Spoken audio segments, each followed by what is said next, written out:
Bảo vô, nó có bằng gì bay về, bố tao ai đâu mà, tôi làm đấy gì, chỉ đâu, con đều mình chỉ về.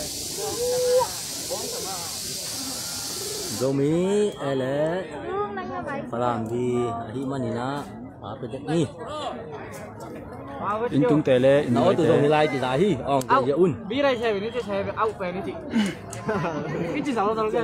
Cái gì vậy? Cái gì thế nào? Đây một cái loại dạng thế. yang apa tahu kita. Nungsok, yang thế.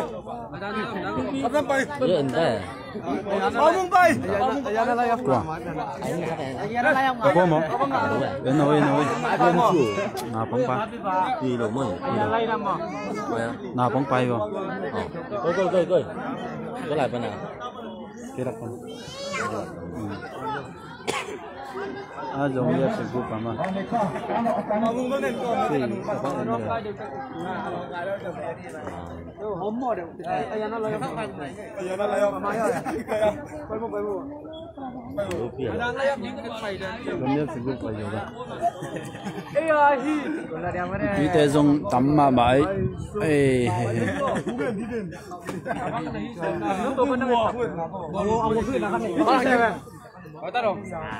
Zomi te. Zomi Fc cái gì mà? Zomi Fc 집에 뭐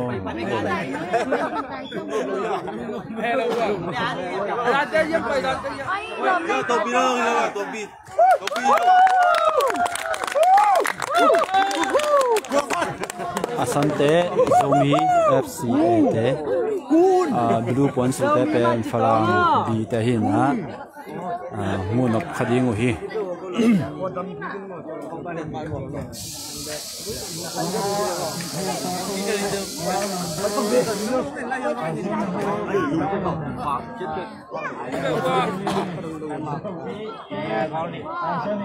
kamu akut heksa akut dipantau le Liang kita ni je. liang nguk kicak Oh, siapa? Halo. pantai le Zomi, wey. Zomi mah. Bolong hat lùa hi. Bolong kang lùa hi. tuang san Tuang san mak. puya Hey. Bye khang. bảo thắng bảo nãy luôn của té Penalty mà.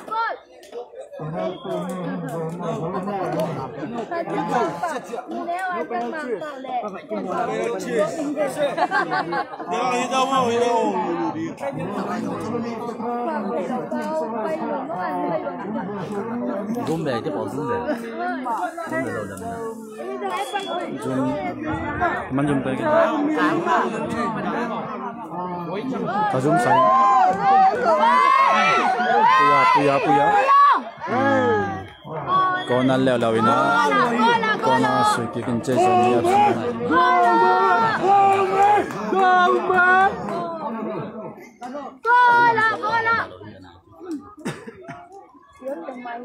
Zomi te na con suy chế đấy Gol liên kia cho về.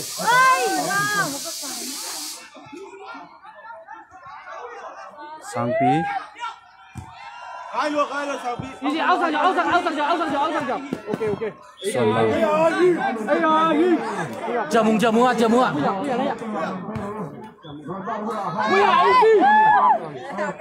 puya họ phê xuân lan mai te phê này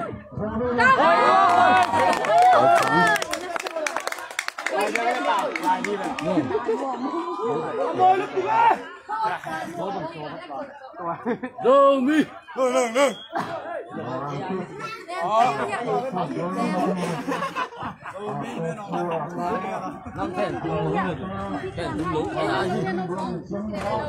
Sao pi mà? Nó thay treo, nó thay treo. Easy, easy, easy. Falam. Kuya. Okay. Kim boy. Tắm rồi.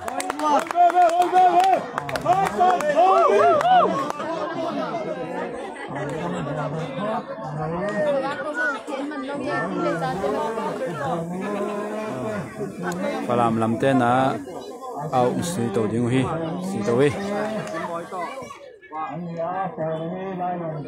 Chọn lập. Amaya xui ra đâu?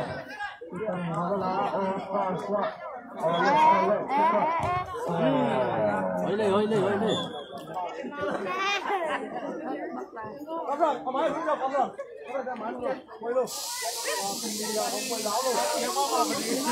Kia mắc vào đình. Ami ta đình không lên đây. Bây giờ nó dậy được sao pin nó dậy nộp lại kia phải. Ê, vào đây cái tan một chơi. Tan một mán dậy đi. Mán dậy đi. Zomi. Mán nó pan nó là Zomi gì? Zomi tên là ao sĩ tổ đình chơi.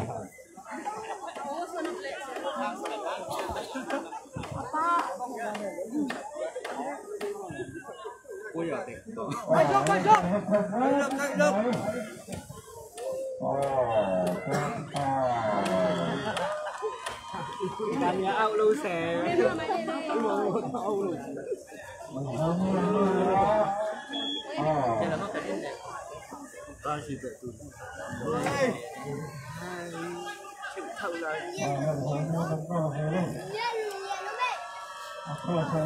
Ê!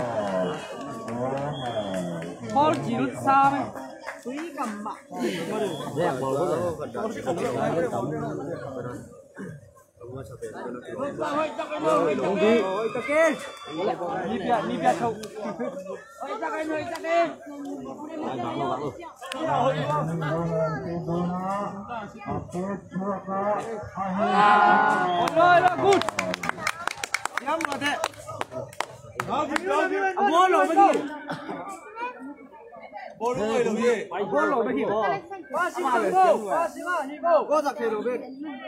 Easy ball.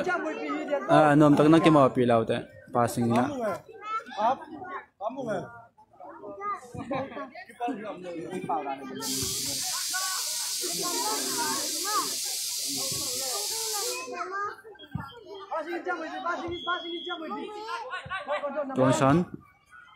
Tuan Kuya.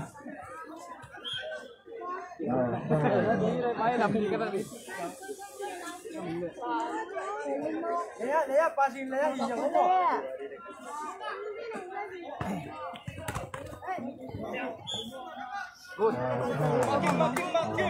Ăn hoa. Có gì thật vô. Rồi là tuần hết lâu đi. Ít thắng. Kim boy.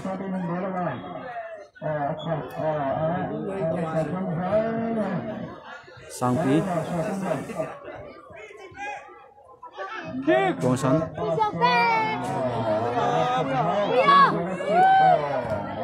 Leon. Tuan San hao sok. Kuya ngai. Tuan San ngai. Kuya ngai.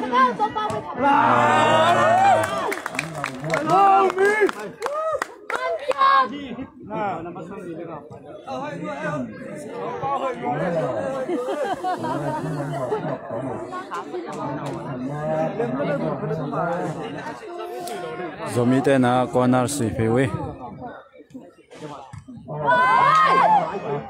Out.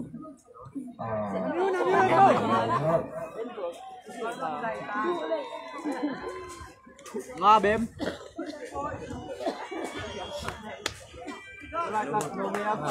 Sa nun ball thum. Tu lai takina bem first half. first half isi lai ta ko hi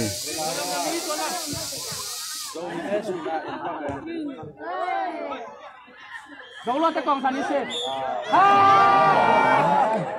Tong San là một sự tập nhau mà đi kia chỗ ga lên một chỗ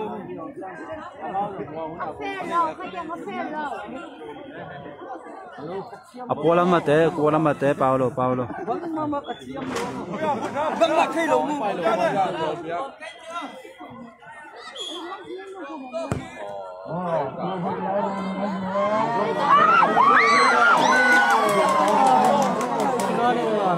lo pedek tak ma yo cha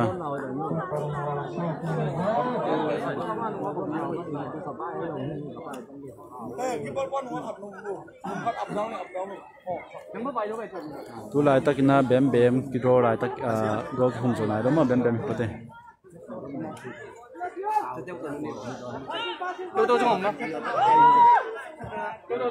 asan te pen Zomi te ayeng biru te pen Falam te ani le hi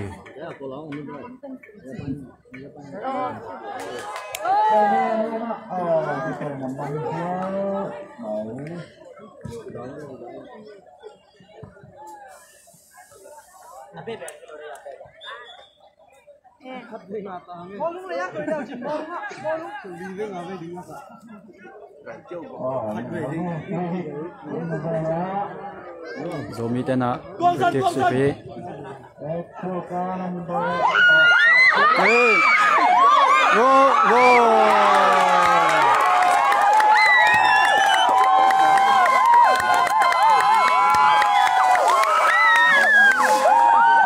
Zomi panina itangina go khat ko ni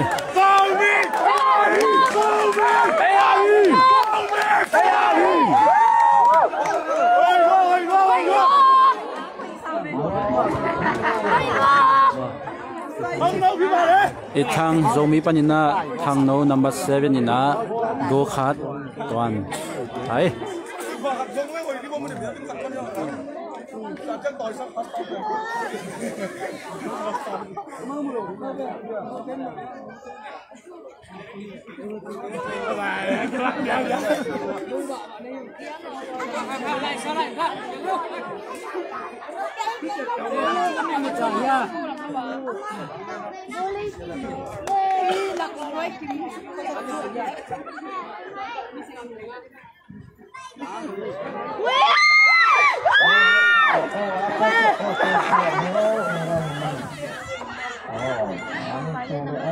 Tong San number 8 Tong San oi lo ke puya nga la we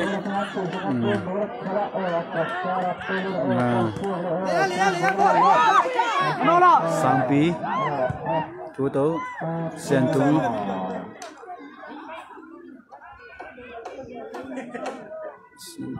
thong tu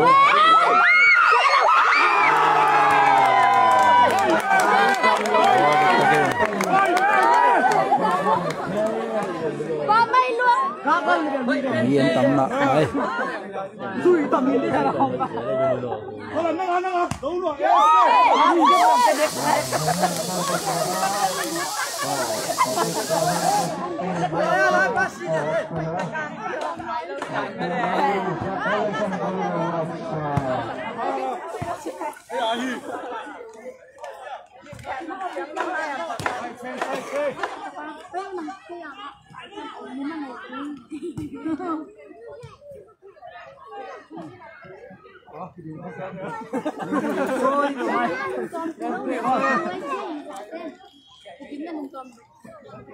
Thằng tuổi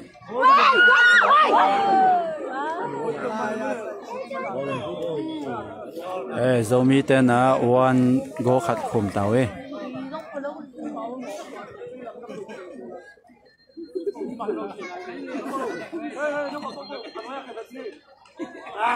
Ăn bỏ nó quay lột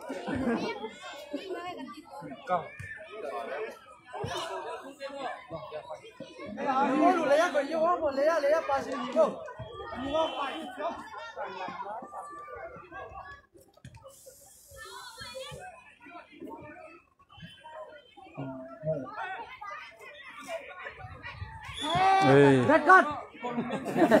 Sấy sấy. Lố kia luôn.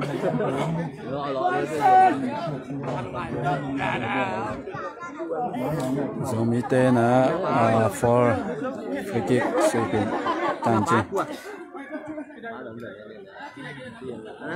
Nó phá quả.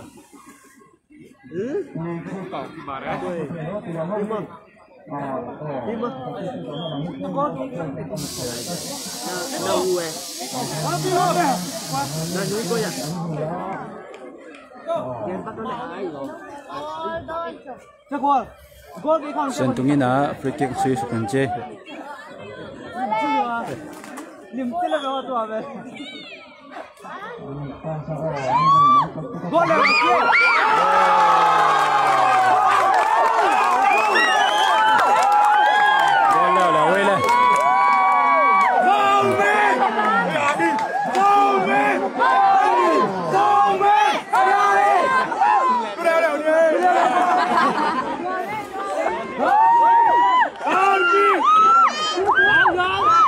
Zomi te na goal ni first half na 1-2-0 to malak lai to hi. Hallelujah.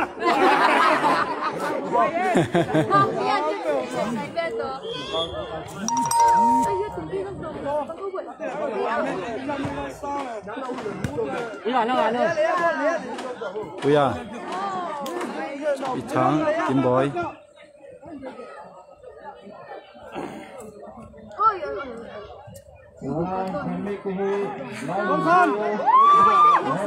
Tongsan Sonlam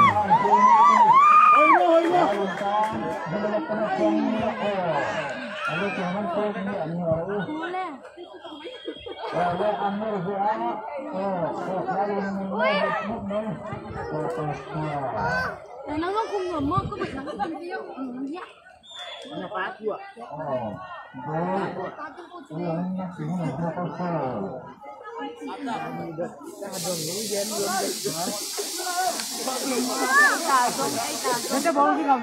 Sian tumina sweeping chi.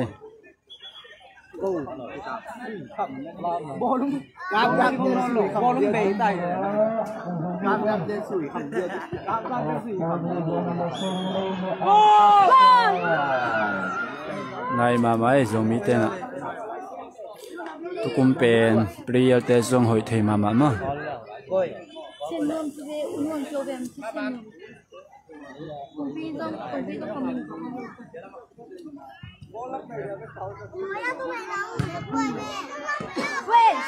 Wang Sen.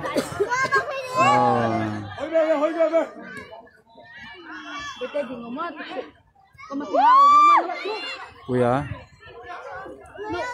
nó kia vô mà bởi Hoi se.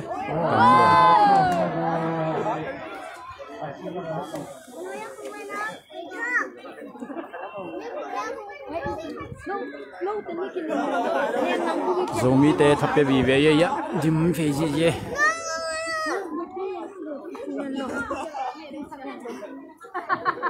Ya ma no dong a mi dim ji ye.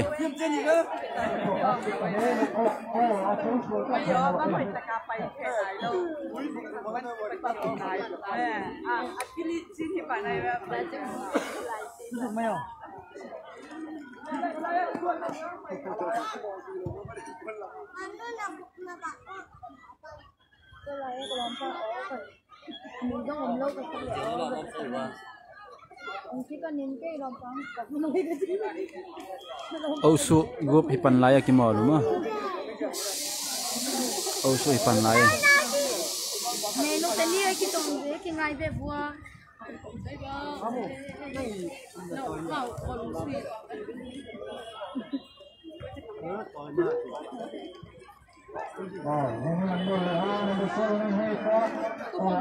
Hey, quý ơi!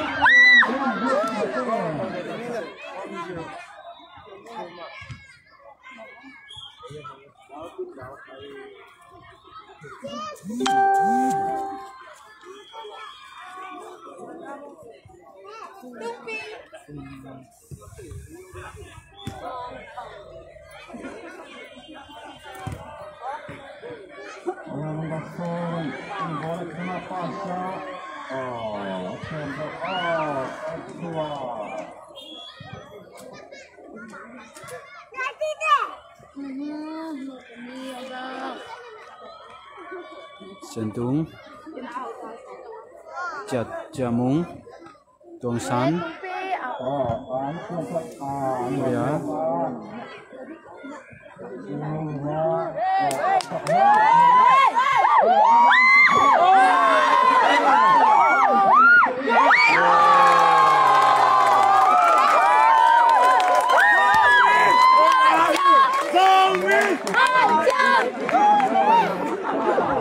dấu biết rồi đây rồi chùm mình tay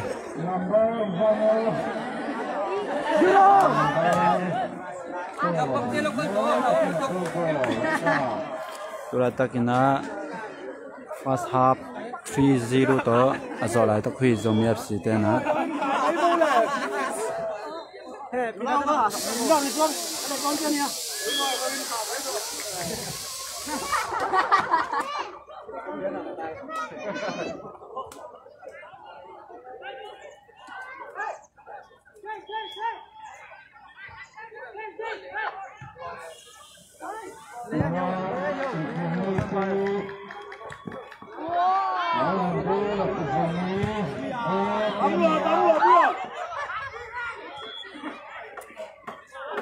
Jamung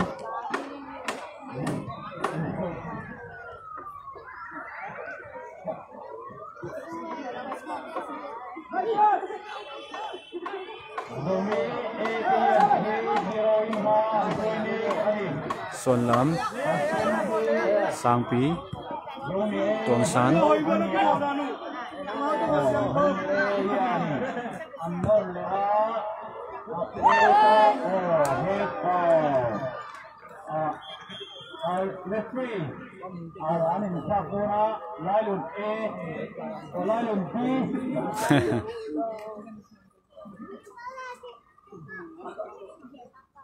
Number 11, Lion B out.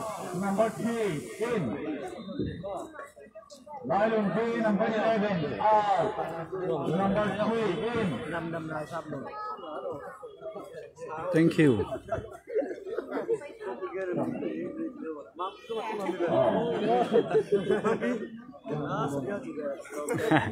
Kalau đâu kim tay ya? Huê huê.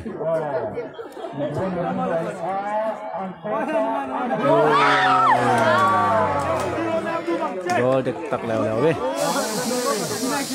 Tôi lại tắc na quan lăng khát tắc mò bị phial chỉ đến hi này mà nữa.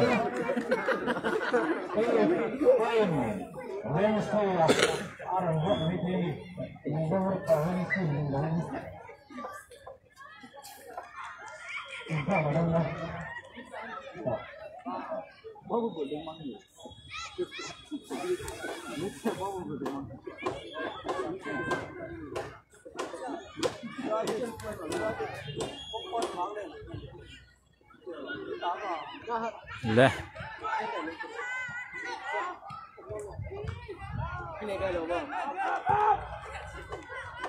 Rồi.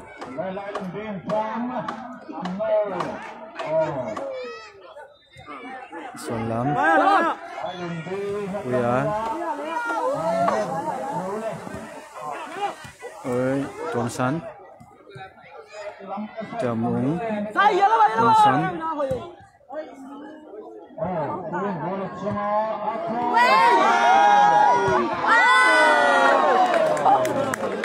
Rồi định được kìa.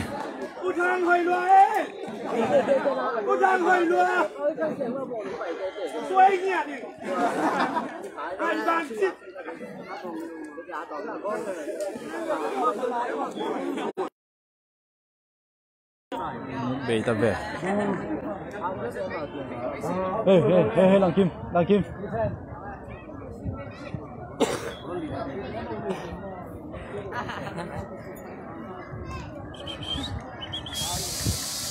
Ê.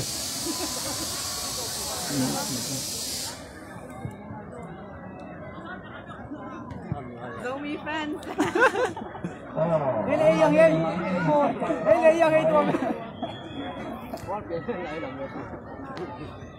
ôi ha đôi tay lên nó cày đâu mà rất ăn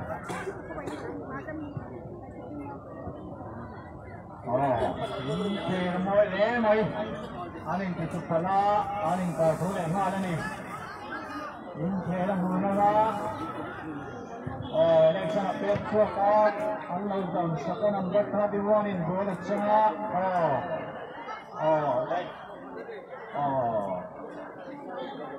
kipal up lua up ke tong san ngai oi oi bám ra đi oi đấy bám oi under số cái đây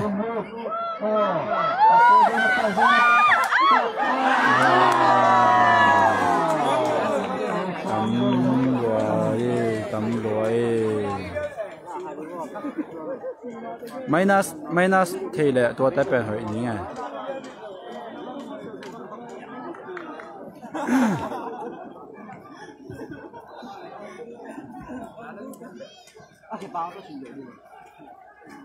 chả muốn ngay kim boy ato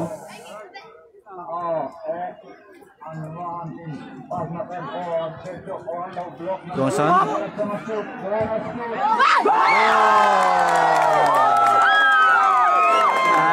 khai gọi đi với cái phần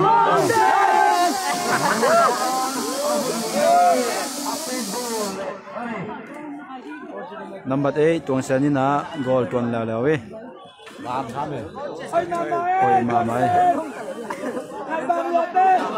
number 8 Johnson na goal khat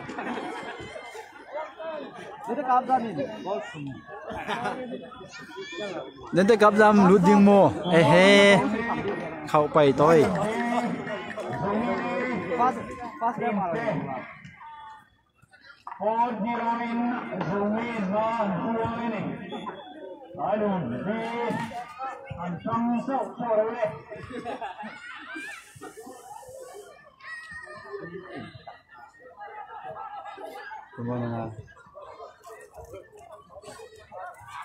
Tuan san, ôi lên lên kim đàn chân, hấp thăm chân, chả muốn.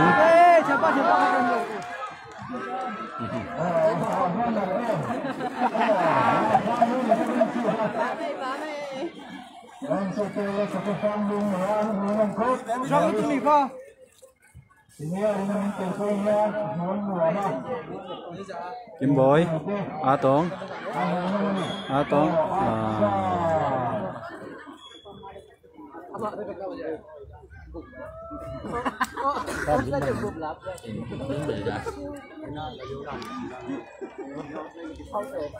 chết xả đó ạ.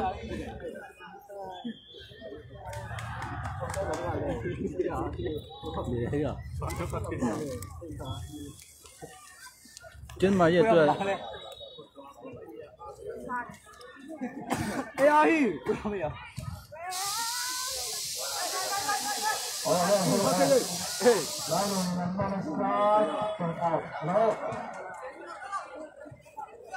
Iran dùng nải lên với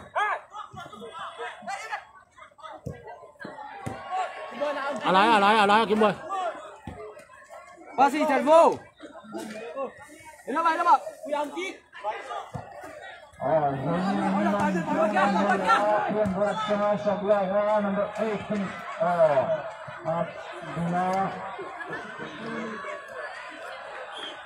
có chuyện nhiều để lại ra may để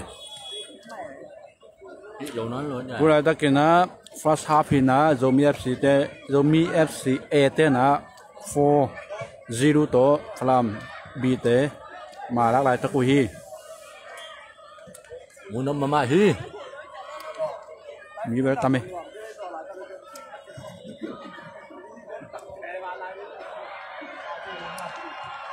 comment nào quên trên comment quay tay xuống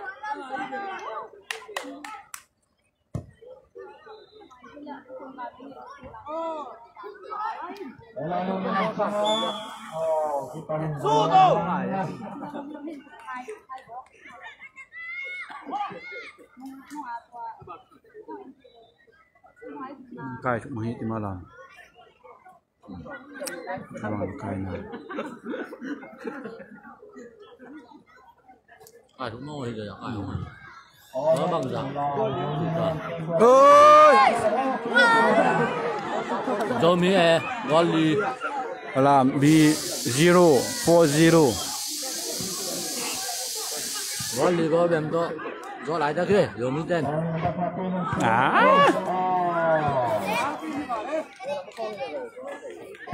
Gol cá bia hơi lâu như ngày sống Gol cá bia hơi lâu như ngày sống Aku pun đau màn luôn. Aku pun đau màn luôn. Aku pun đau màn luôn rồi. Má cũng rất tôi sao rồi. Tài đến rồi. Anh nói cho tôi học gì đi vậy. nó luôn trên thì làm bao nhiêu đây làm nữa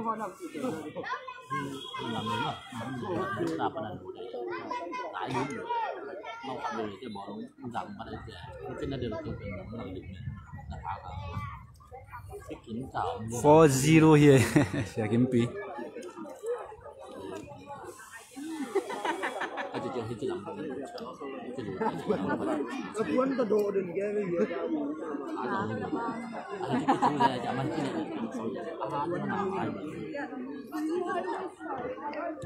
side chain nice sexy ball very sexy yes sexy ball đại bị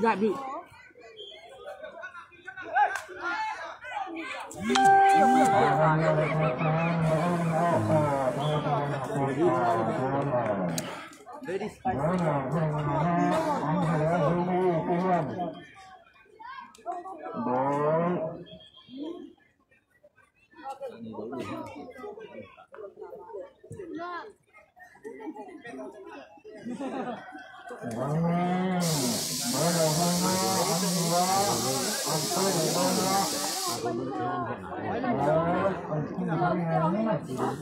còn suy điên hi sinh cung in pen liệt thầy mỏ cái nào mà lì lu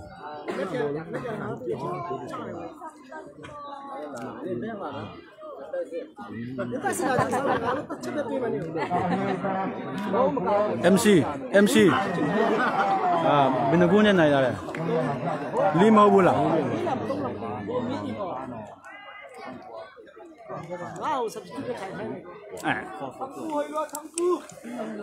Hang Bu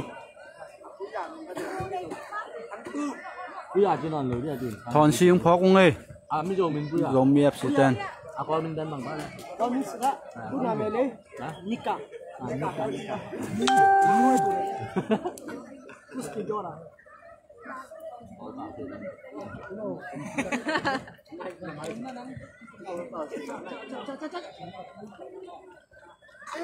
ê hey slowly cho penalty vào rồi đi mà Zomi tên nè rồi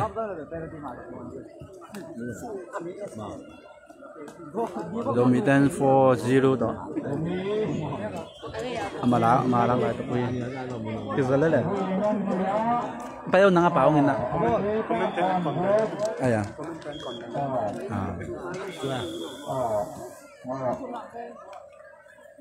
zoom trao trao giờ lúc làm gì nào zoom trao đến mà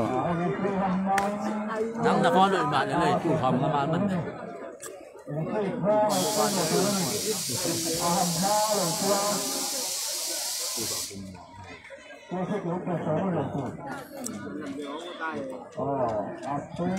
Poi se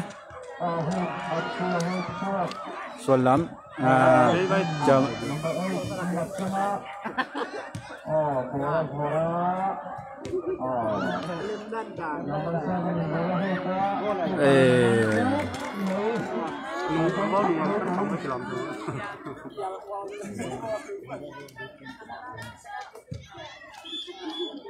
half time Ani lamang paboy lamay Zomi FC ta hilama ke tun no nakilai mo chen vi dung lang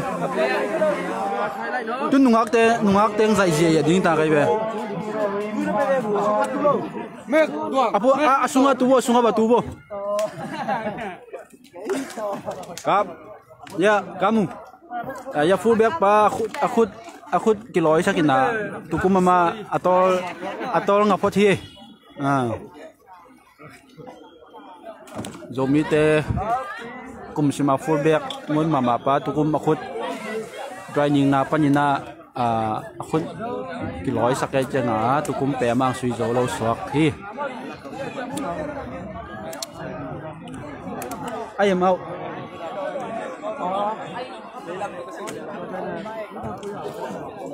Okay, ame lu tom lak ning mo gue.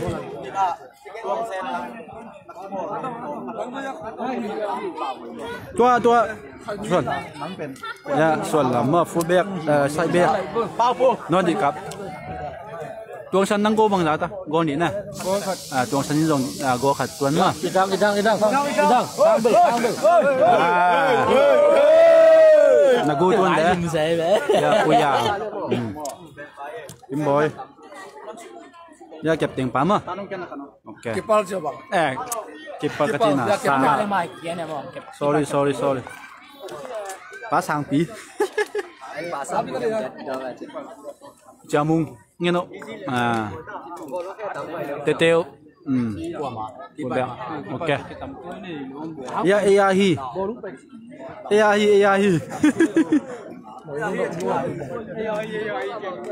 Ya tay set. Kipal athum na sắm tiền coi chừng phốt amin pen sang đi Ya khá tới Kipal xem mà bài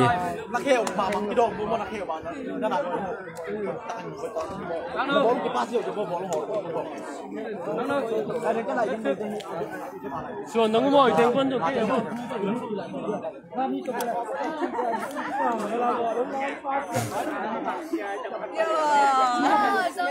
Gen nó phóng này luôn mà nó Gen nó phóng này luôn mà Zomi te hansya winner di. Man ki sai pang ne. Đi tới bên Zomi fan tới vì vậy mà việc biểu à Zomi làm thập vì vậy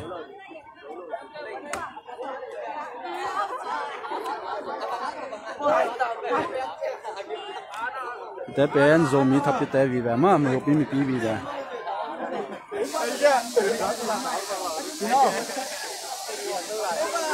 Đâm tiếng rồi anh tiếng trên cả đây mà bu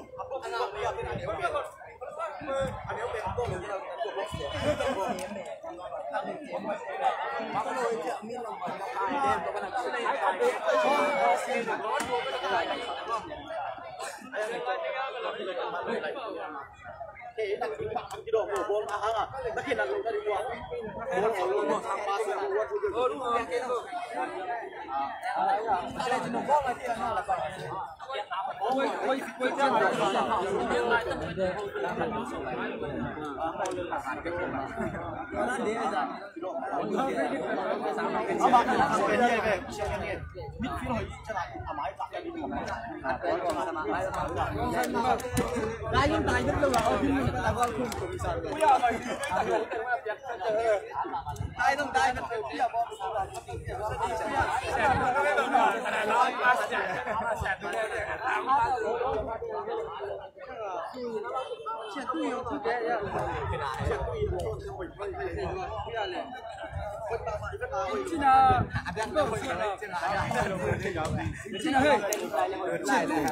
bao liên rồi nó mua lẩu sáu tuần chứ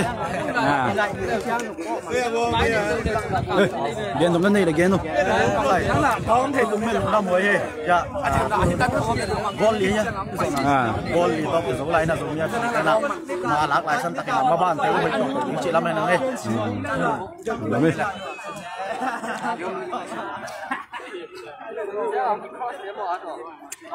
Aki sambak nghe, aki sambak. Đây này. Ê, move pen, cái bé xuống nó không lại máy thêm chứ. Đi nè không liếm lại đây. Đi tắt cái bóng, đi khát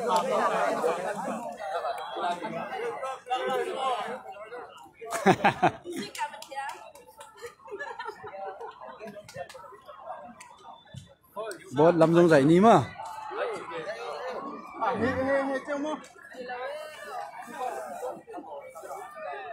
Delhi Winter Sport trên refugee community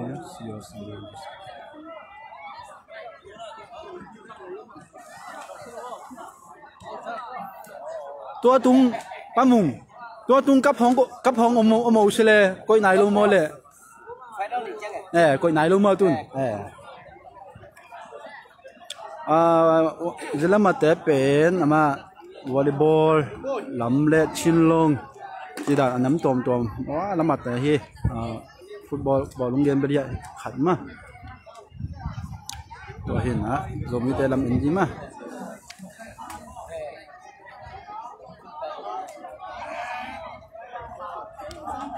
ตุน่าฮับชามีนะโซมีแต่นะ4-0ต่อฟลามบีเตะมาหลายตะกุย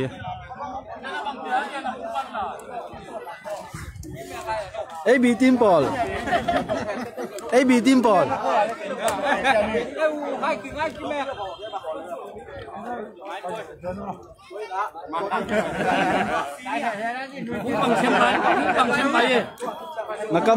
nakamu ki wei che xiao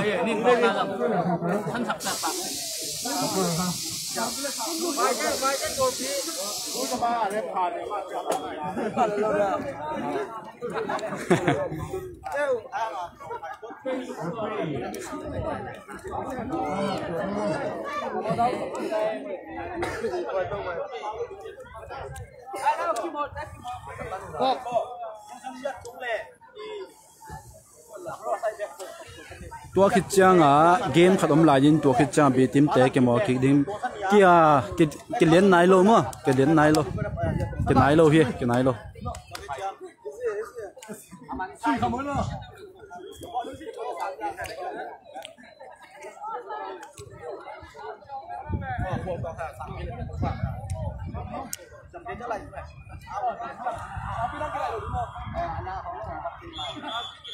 cái phần lại tan chết đây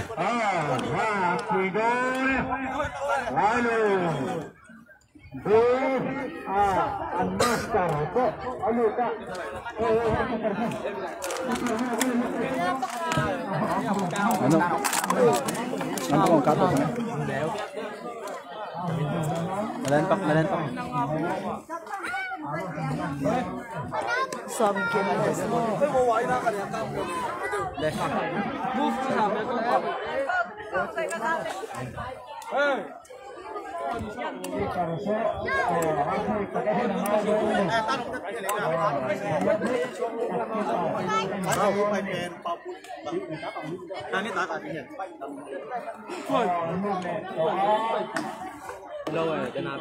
second half cái bàn kick ta điên here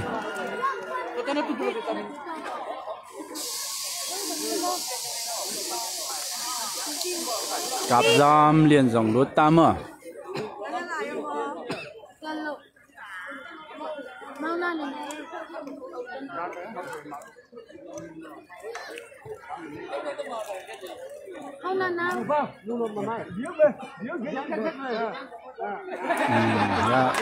ba kim cù dòng lúa thế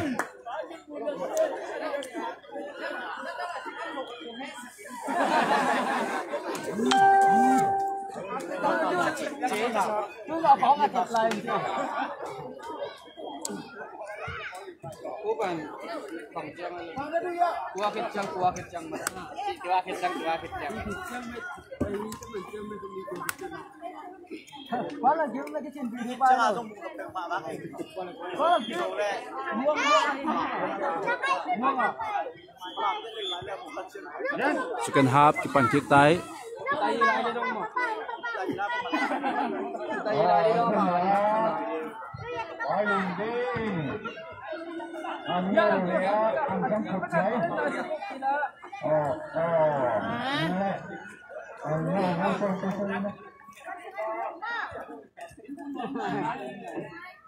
cặp giam chả múng chả múng cặp giam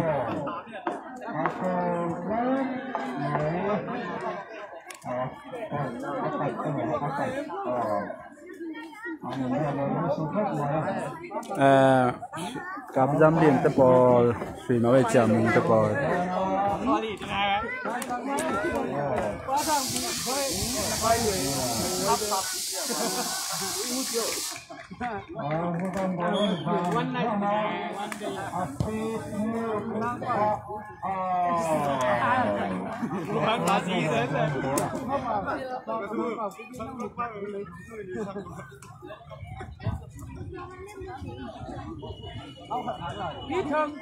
Ít thằng ơ, mày thấy không?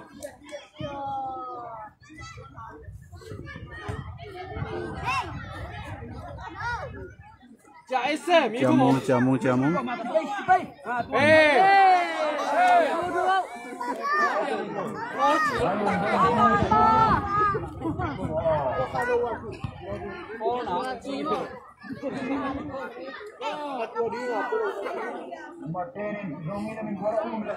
Easy, hat-trick!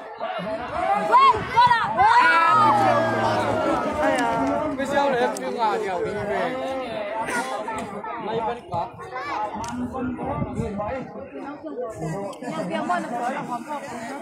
Có không? Nó đen đừng bài đi rồi.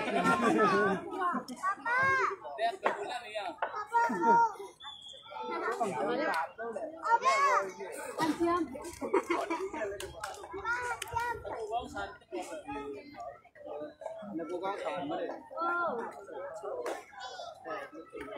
No, tăng ra một cho bao quần không á.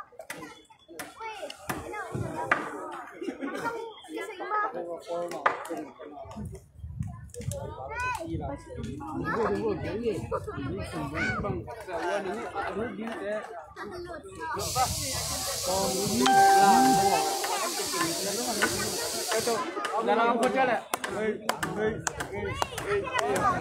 Kalau tak ada video semua tu ada tak? Yang tak tu. Aku tak ni dia dia.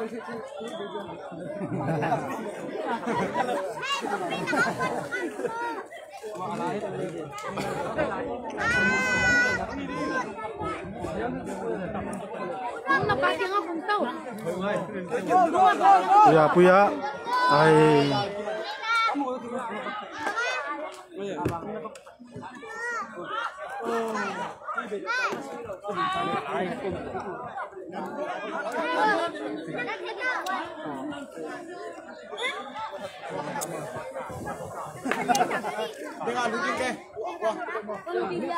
cho tiêu đút ta điên mà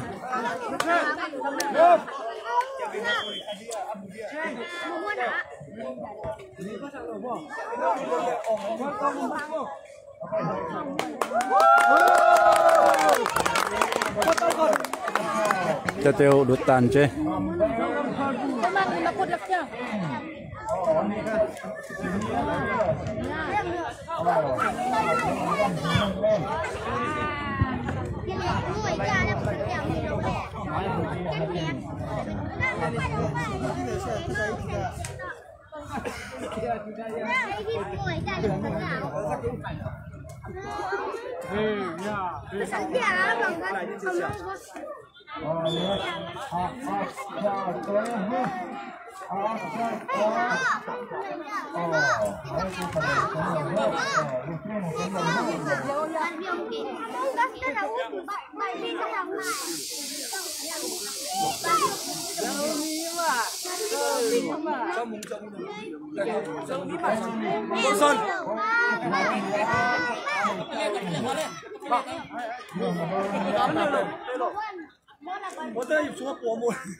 anh Trăng Bồn để mà Dia tu ngadu tu kau makan dulu.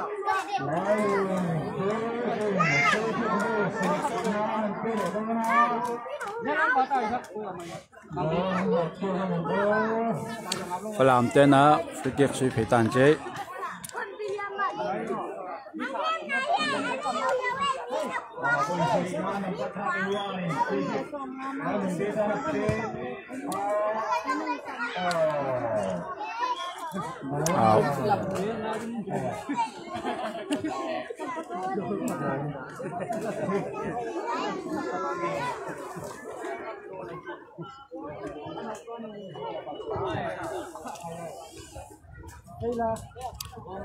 cặp giam liền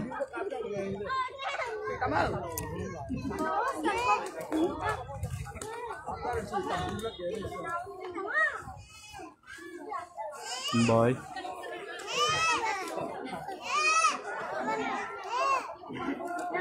tống boy se kuya upside pe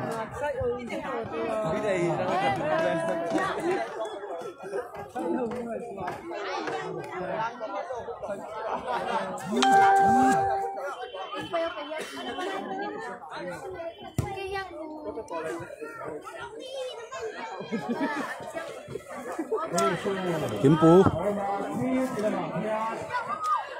chả tiêu chả muống kuya kiếm pú sang pí tím boy xuân làm tống để đấy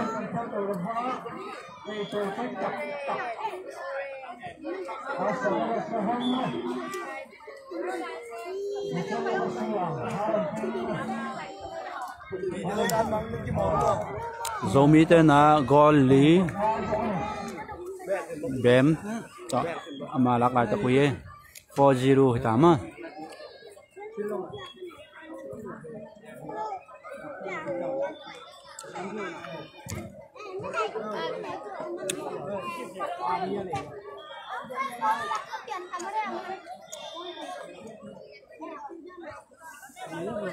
kiếm pú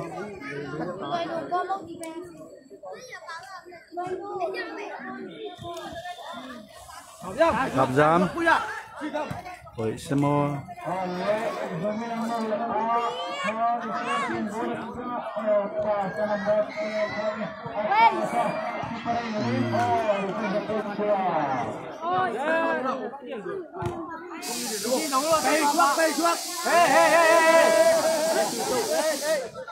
lúc này nào chưa sai nhau đấy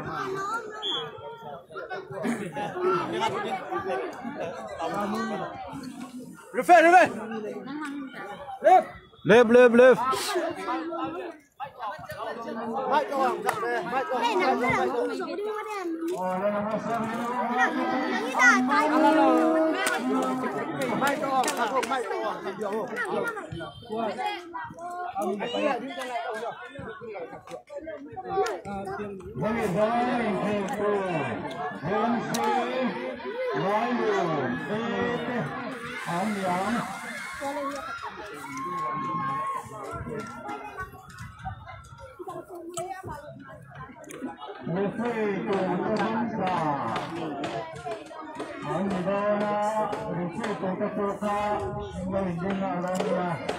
gặp giam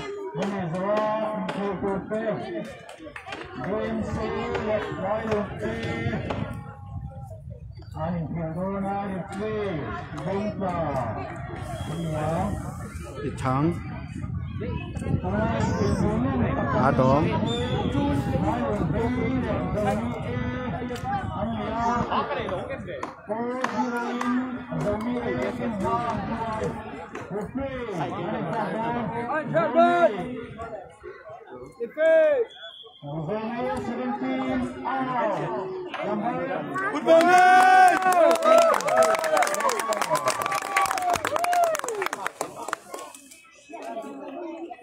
ba miếng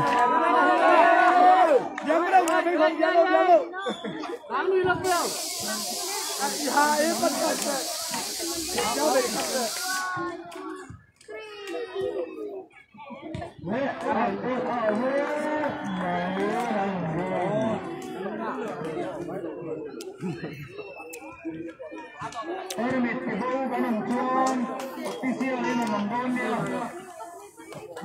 Permit berani ani turin. Orang lama mitra main ini membangunnya.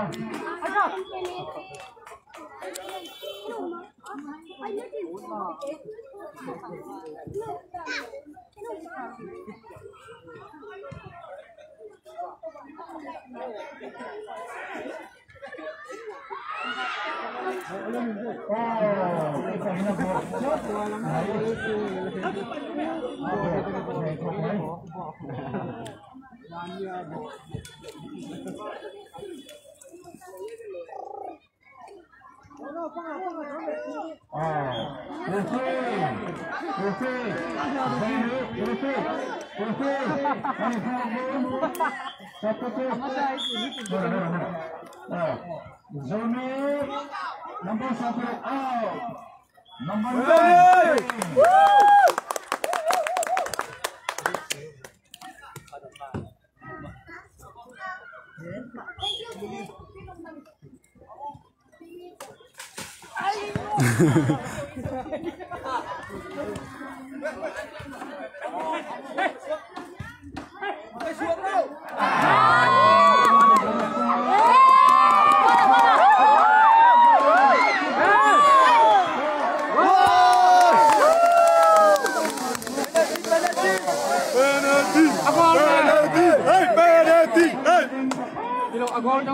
Gol mà.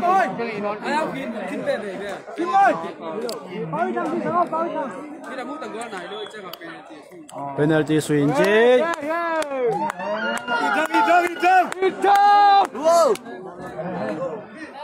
Hat-trick! Hat-trick! Ôi! Ôi! Ôi! Ôi! Ôi! Ôi! Ôi! Này này, giải này Zomi cái chơi à hiểu.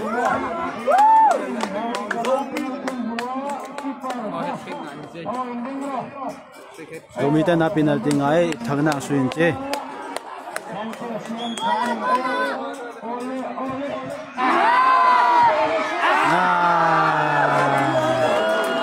Penalty goal kick.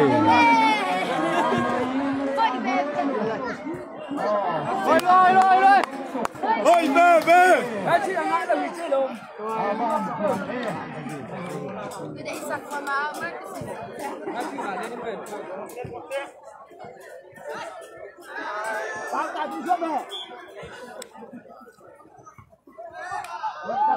Chui không?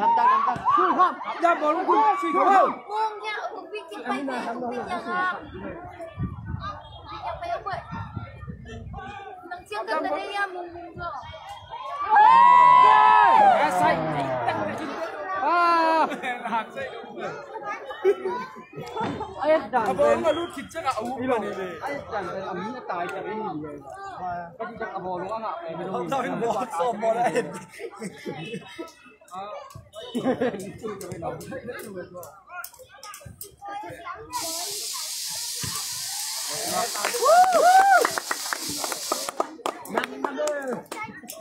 Nungak tay lang mali ni.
Fuck you. Con.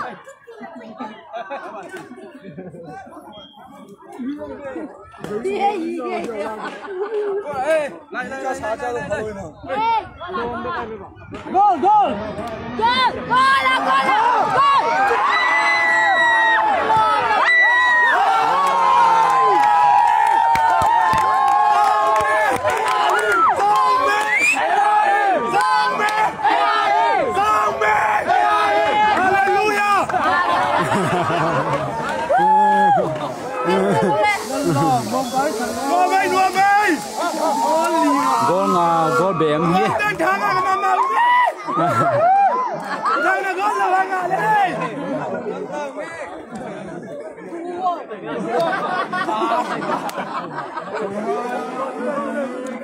Qua tua gol tuần. Pa mung mo. Number som ni dengan pa mung ina gol khat tuần kike.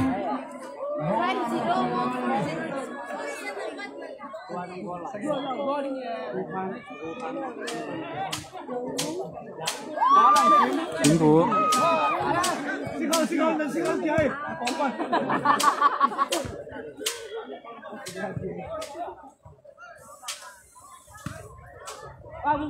ba mung là đi vác cái gì đấy sinh nhật man luôn ấy bằng sừng đó đây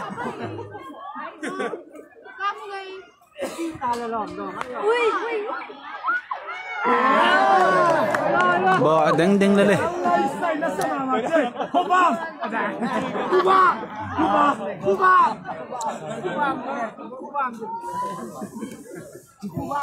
Zomi Fc Leh Falam 0. bỏ khá lợi chả mùi này sao này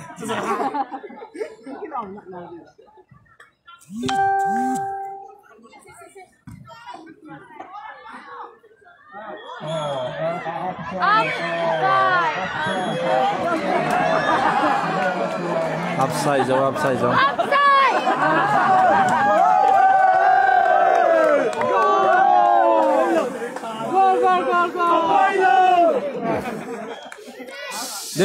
Đến te mo, 3 minute nga sắp tới 3 pilu chắc lên bộ.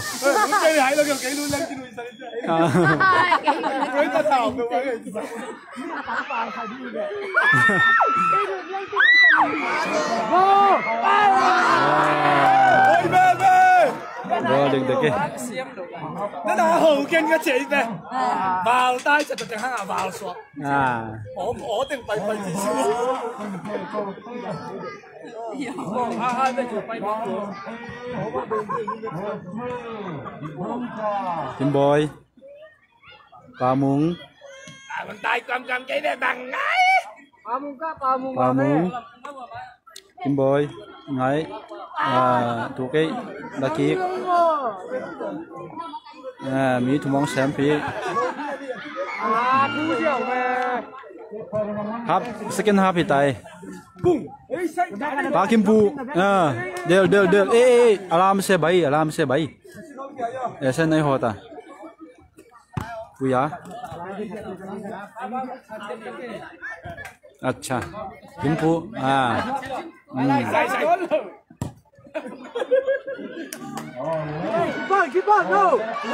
keeper back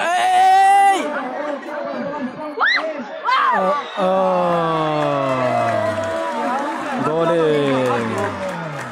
cái buổi phục bụng của con mà ngon cái sắc đó Johnny lai luôn tele có thể ha te hi na 1-1 draw we Falam te na go khan ngau na tu na 5-1 to ma lak lai to ko hi 5-1 to pen keeper up lo ma to da pai lo ni mai da ma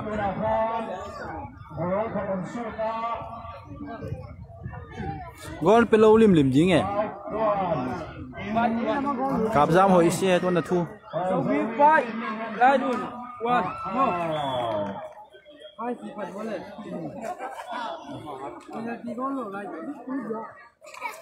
5-1 kuna Zomi lampanina corner sui tong che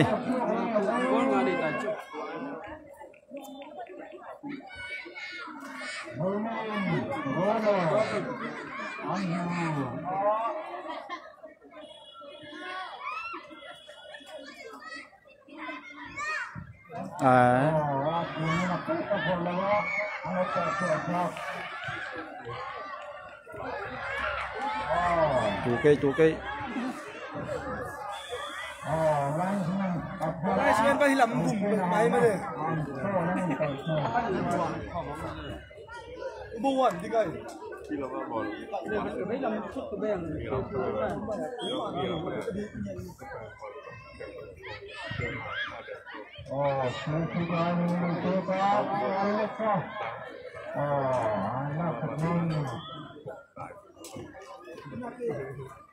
Quân rừng bay quân quân ta hi.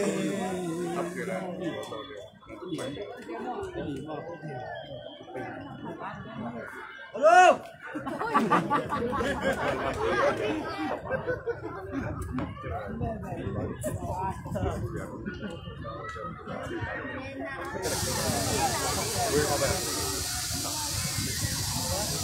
Cặp giam chú tôi để đi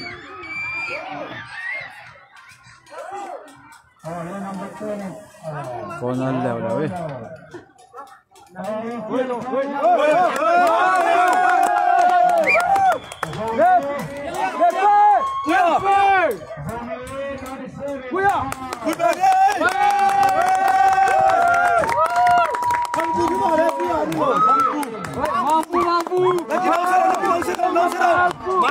मान ला लिया दी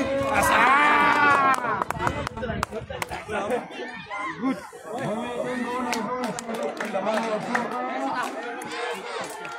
Zomi tên là con đang suy tàu chứ tôi lấy trong tung na đâu mà tôi lấy thêm một túi xuống qua đây hồi đó con ăn lèo lèo ấy chứ mà nó ngon được được mà cũng có gặp được con này lấy tài cũng có rồi không mua chứ tiếc mua chứ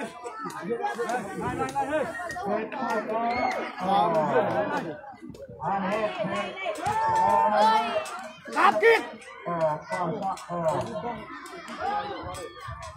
bắn rồi về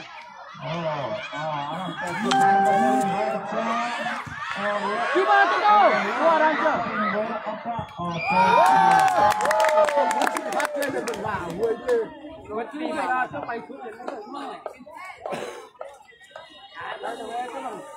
Mampu biar. Oi, oi, si Ronel rumah ke? Rame. Tera tetua ada na shoot dia kemana? Aku. Baru sampai betul.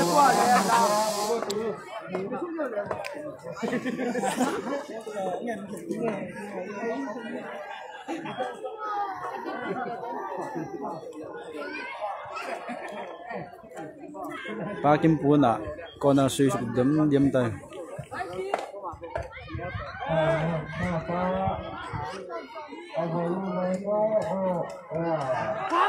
Bao.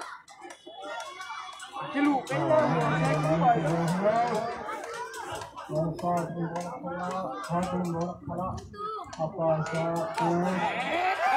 Muôn pi lu sắc về wa. Đâm lỗ mà. Đây coi.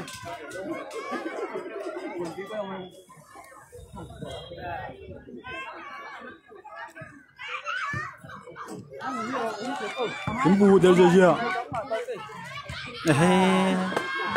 Good. Nó sẽ ngáp rồi. Hey, kita tuh ni. Buang apa buang be?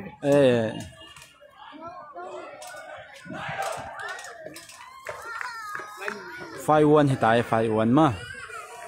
Zomi Fc Falam 0-1 5-1. Tiếp theo cặp giam liền. Ôi.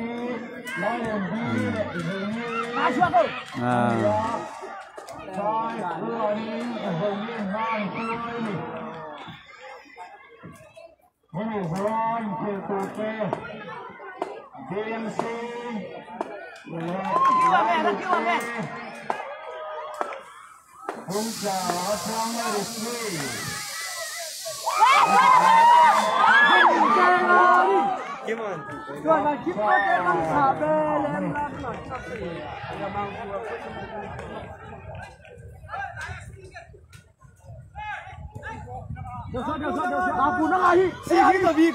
Mampu nó ngay rồi. Cặp giam. Ba múng. Vịt kim boy. Vịt trắng.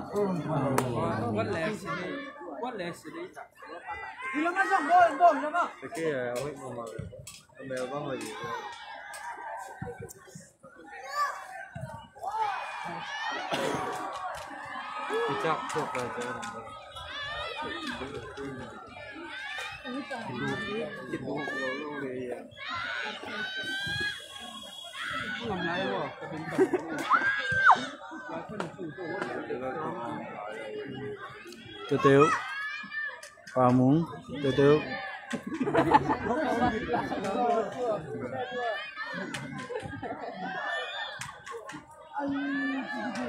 Có chứ coi. Đó, muốn cái phần lửa trái diễn lời. Trái luôn. Zomi!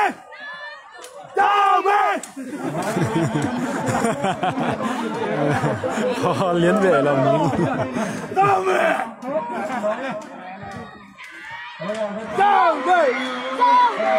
Offside.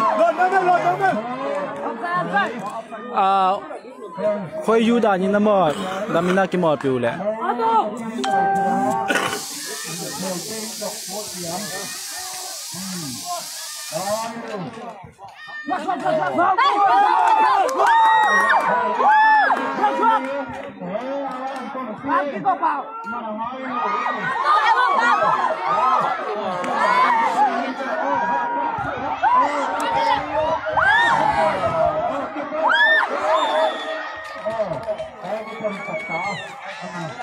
Go dek dek Zomi macamnya gue.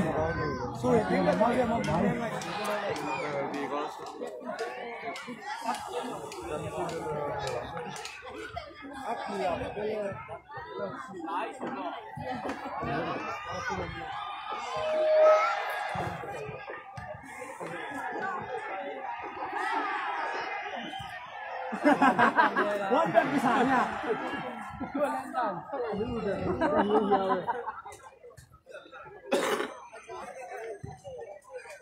Chính phủ.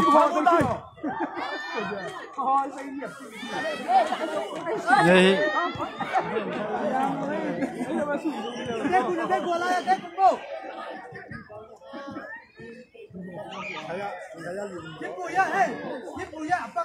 Mampu. Ruột ta về. Mampu số nó thôi. Ba múng.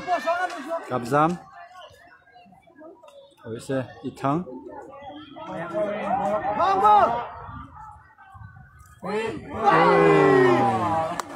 Mình không khai. Không nghe lên câu là chính lên được. Mang phút cái lúc mà mang phút qua mà thế lý cái là mới hộp. Làm lâu ngồi lúc.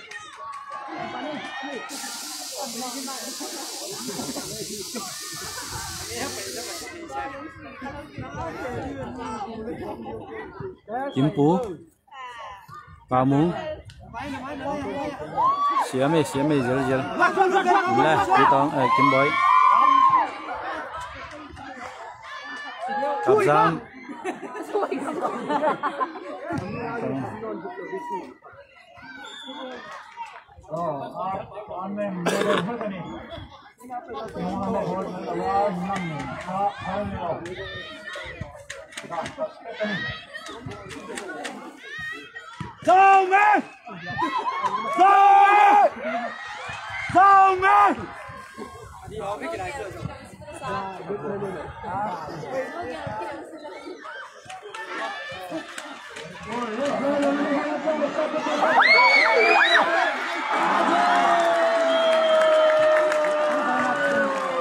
Up zel lùa.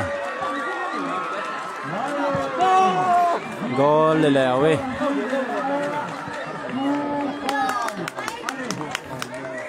Lá luôn tên nó go khát tuôn là keeper up zel lùa. Nunga mi khát om đâu nunga mi khát.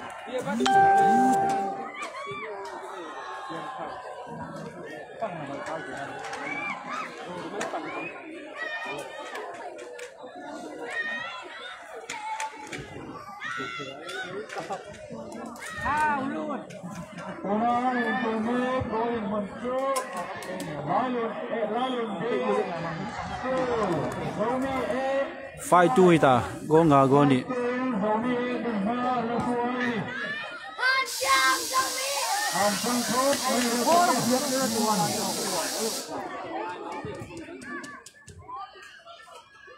Hai bị xuống.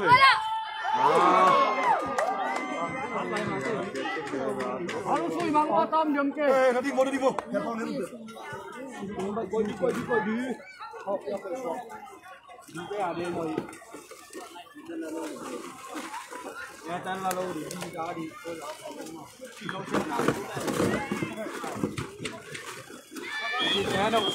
Mane fight tu to khó số cái mà rồi mình tên là fight tu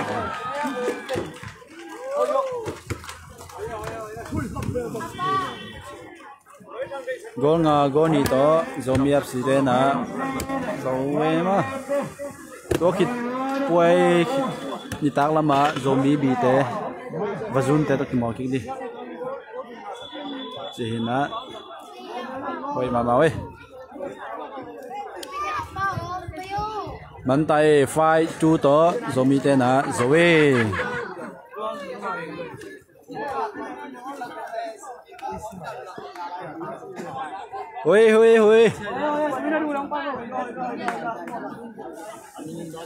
ôi lại sống live khá sẵn ra nhiều mà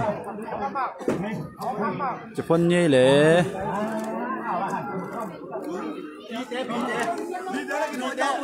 đi đèn năng lộ đi đâu nát chết bọa à là hạt tiền chỉ sẽ đến image ấy phải hiện trạng mà đi bắt giống ta từ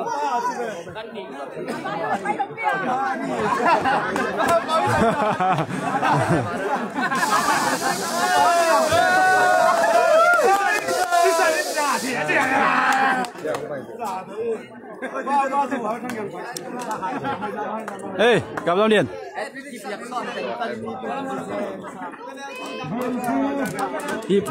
hi poi khit changa Zomi bị té ta tuân ya mi dầu té đấy tôi cái mồi linh bèn của té mi dầu té đấy của tay ta tôi cái mồi linh bèn mi dầu té lệ của tay ta mang hiện bằng này cái mi dầu té phải tao mà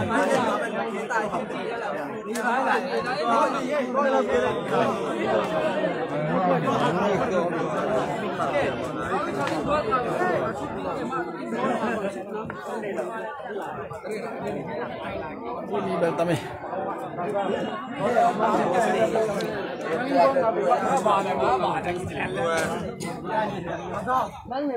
Mi dầu té mà té pin té.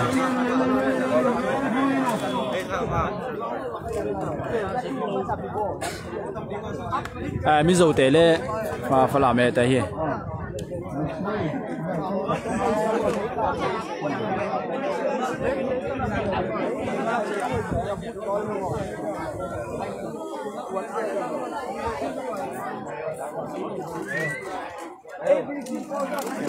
Thank you guys. Kipalpa Tomhat Abdua.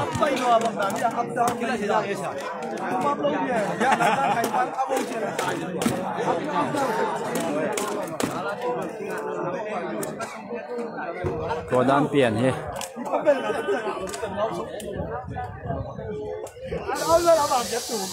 Cái nào mi dầu té là phải làm gì té mà.